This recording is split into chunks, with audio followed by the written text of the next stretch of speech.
सतयुग, द्वापर, त्रेता और कलयुग, जिसमें सभी देवी देवता स्वयं ब्रह्मा, विष्णु और महेश, माँ भगवती, आदि शक्ति, जगजननी पराअंबा जगदम्बा की स्तुति करते हैं, वंदना करते हैं। और वेद पुराण शास्त्रों के आधार पर भगवती शक्ति की जब हम आरती गाते हैं तो उसमें स्पष्ट रूप से माँ भगवती का वर्णन है।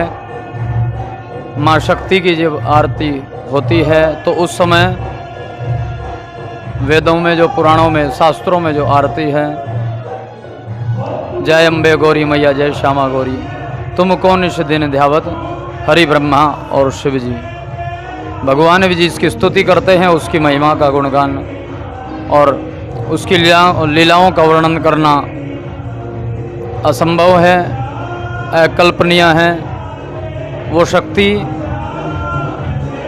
जिसकी कृपा से सृष्टि चलती है, जो संपूर्ण सृष्टि की मालिक है, सभी देव देवताओं की आदि शक्ति है, महाशक्ति। भगवान भी माँ की शरण में आते हैं जब कोई सृष्टि में हाहाकार होता है, जब स्वर्ग पर दैत्य अपना अधिकार जमा लेते हैं, तो सभी को माँ की शरण में आना पड़ता है। और माँ की जितनी बात की जाए उतनी ही कम है। और माँ भगवती शाकुंभरी जो संपूर्ण सृष्टि में माँ का वो एक ऐसा रूप है, जब दुर्गम नाम के एक दैत्य हुए, उन्होंने ब्रह्मा जी की तपस्या की और तपस्या करने के बाद ब्रह्मा जी से वेद, पुराण और शास्त्र सभी विद्याएं ग्रहण कर ली। तो जब वेद, पुराण, शास्त्र दुर्गम नाम के दैत्य के अधिकार में, उनके अधीन हो चुके थे, तब सृष्टि में हाहाकार मच गया। इस धरती पर, पृथ्वी पर सूखा पड़ गया और सारी सृष्टि तरसती रही। ना ही जल था, ना ही खाने और पीने के व्यंजन, सभी और सूखा पड़ गया था। तब संत, ऋषि, मुनि, महात्माओं ने तप किया और तप करने के बाद देवताओं को याद किया। तो देवताओं की पुकार, संतों की, महंतों की पुकार सुनकर सभी देवता प्रकट हुए। इंद्र सहित सभी देवता प्रकट हुए और इस सृष्टि की जो समस्या थी और इस सृष्टि में जो हाहाकार मच रहा था, लोगों की पुकार सुनकर, अपने भक्तों की पुकार सुनकर देवता प्रकट हुए। और प्रकट होने के बाद सभी ने आश्वासन दिया कि हम ब्रह्मा जी की शरण में जाएंगे और आप इस सृष्टि की जो विडंबना है उसको हम ब्रह्मा जी को सुनाएंगे। तो सभी देवता ब्रह्मा जी की शरण में गए। ब्रह्मा जी ने कहा कि दुर्गम नाम का जो दैत्य है, वेद, पुराण, शास्त्र उसके अधीन है और मेरे पास इस समस्या का समाधान नहीं है। तो ब्रह्मा जी को साथ लेकर सभी देवता भगवान विष्णु जी की शरण में गए। और विष्णु जी की शरण में जाने के बाद भगवान विष्णु ब्रह्मा सहित सभी देवताओं को लेकर भगवान शंकर की शरण में गए। और भगवान शिव ने कहा कि वो दैत्य जिसका कोई अंत नहीं है, उसके अंत के लिए हमें आदि शक्ति को मनाना है।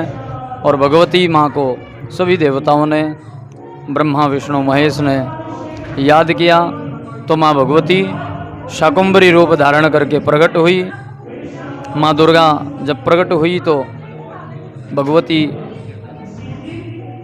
के 18 भुजाएं और शंख, चक्र, खड्ग, कपाल, ढाल, शूल, त्रिशूल, धनुष, बाण, चक्र, पुष्प और तरह तरह के माँ के हाथों में अस्त्र शस्त्र थे और साग सब्जी से माँ भगवती अपने आप को एक सुंदर रूप धारण करके प्रकट हुई। माँ का ये रूप बड़ा ही अद्भुत है और माँ ने भगवान से कहा कि कहो कि मुझे याद क्यों किया गया है। तो भगवान शिव ने कहा कि हे देवी, इस समय सृष्टि में हाहाकार मच चुका है और दुर्गम नाम का दैत्य अपने अत्याचारों से इस सृष्टि को अत्यंत शापित कर रहा है और अत्यंत कठोर दंड इस सृष्टि के लोगों को भोगना पड़ रहा है। हे देवी, आप ही इस समस्या का समाधान कर सकती हैं। तो भगवती ने सभी देवताओं को और भगवान शिव को कहा कि देवादिदेव, मैं उस दैत्य का अंत करती हूँ जिसने मेरी सृष्टि को दुख दिया है।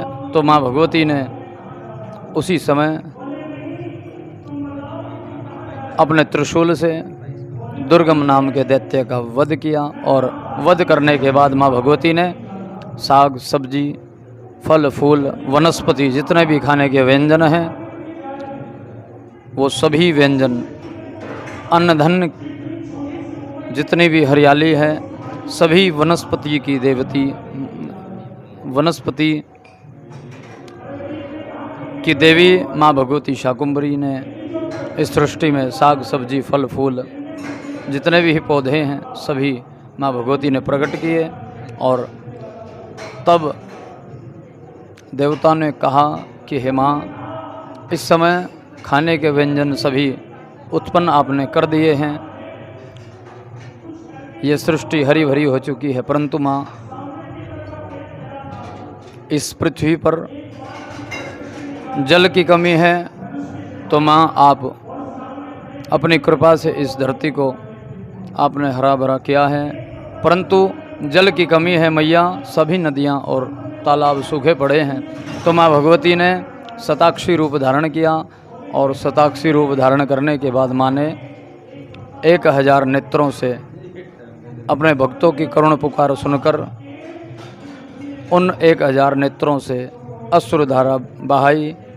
तो माँ भगवती ने इस सृष्टि में जितनी भी नदियाँ थी, माँ गंगा से लेकर यमुना, सरस्वती और गोदावरी, कृष्णा, कावेरी और 7 समुद्रों को अपने नेत्रों से, अपने 1000 नेत्रों से माँ ने उन सभी नदियाँ, तालाबों को, समुद्रों को भर दिया। ऐसी कृपा की देवी माँ भगवती शाकुंभरी, साक्षी, भीमा और ब्राह्मरी हैं। माँ भगवती ने इस संपूर्ण सृष्टि को, हम ठाकुर जी को भोग लगाते हैं तो माँ भगवती के बनाए हुए व्यंजनों से हम भगवान को भोग लगाते हैं। भगवान ब्रह्मा, विष्णु, महेश अपने पितरों, अपने देवताओं को, कुल देवता, स्थान देवता सभी को, और चींटी से लेकर हाथी तक और मनुष्य से लेकर पशुओं तक इस माँ भगवती शाकुंभरी की कृपा से हम अपना जीवन यापन करते हैं। और हमें गर्व है, हम धन्य हैं कि माँ भगवती ने हमें अपने कुल में जन्म दिया है और हम माँ के ऋणी हैं, क्योंकि मनुष्य को जल से लेकर खाने के जितने व्यंजन हैं माँ भगवती शाकुंभरी की कृपा से हम अपना जीवन यापन करते हैं। और सृष्टि में तीनों लोकों में जितने भी देवता हैं सभी को माँ शाकुंभरी साग सब्जी, फल फूल, वनस्पति के जितने भी व्यंजन हैं सभी को प्रदान करती हैं। ऐसी माँ के श्री चरणों में बार बार जन्म मिले। तो यही माँ से प्रार्थना है कि माँ सबको भरपेट भोजन और सभी की मनोकामनाओं की पूर्ण करते हुए सभी को अपने श्री चरणों में स्थान दे। और हम माँ के ऋणी हैं, माँ ने हमें अपने कुल में पैदा किया है। ऐसी भगवती का वो स्वरूप दुर्गा माँ ने, स्वयं ब्रह्मा जी ने देवी भागवत में कहा है माँ की ये बहुत ही विचित्र और बड़ी अनोखी कथा है, जिसमें माँ शाकुंभरी अपने भक्तों का कल्याण करने के लिए प्रकट होती हैं और पुराणों के माध्यम से अगर हम देखें तो माँ के 51 शक्तिपीठ हैं। उनमें जब माँ सती को भगवान शिव लेकर जा रहे थे और भगवान विष्णु जी ने अपने सुदर्शन से माँ के 51 टुकड़े किए, उनमें माँ का शीश वीरखेत नाम की एक भूमि पर गिरा, जो सहारनपुर स्थित क्षेत्र में भारत भूमि पर विराजमान है। वहाँ पर माँ भगवती का शीश गिरा था और ये शक्तिपीठ बड़ा ही अद्भुत है और विचित्र है। यहाँ पिंडी रूप में माँ 4 रूपों में विराजमान है। माँ शक्ति शाकुंभरी शताक्षी भीमा भ्रामरी के रूप में माँ विराजमान है और भगवान शिव भैरव रूप में वह विराजते हैं। और माँ कामाख्या ज्वाला जी भगवान विष्णु और भगवान शिव गुप्तेश्वर महादेव के रूप में विराजमान हैं। भगवान 4 रूपों में वहाँ विराजते हैं, भगवान शंकर। और माँ रक्तदंतिका का स्थान भी यहीं पर है। जब माँ ने रक्तदंतिका का रूप धारण किया, उस समय जब रक्त बीज का माँ ने पान किया था, वो रूप माँ ने यहीं पर धारण किया था, क्योंकि रक्त बीज को वरदान था कि जब जब भी आपके रक्त की एक बूंद पृथ्वी पर गिरेगी तो 1000 राक्षस आपके ही जैसे उत्पन्न हो जाएंगे। तब माँ ने रक्तदंती का रूप धारण किया था महाकाली ने, और छिन्नमस्तिका रूप भी वहीं पर विराजमान है। तो माँ की बहुत सी विचित्र कथाएं हैं, लीलाएं हैं। आप सभी भक्तों को जय माता दी।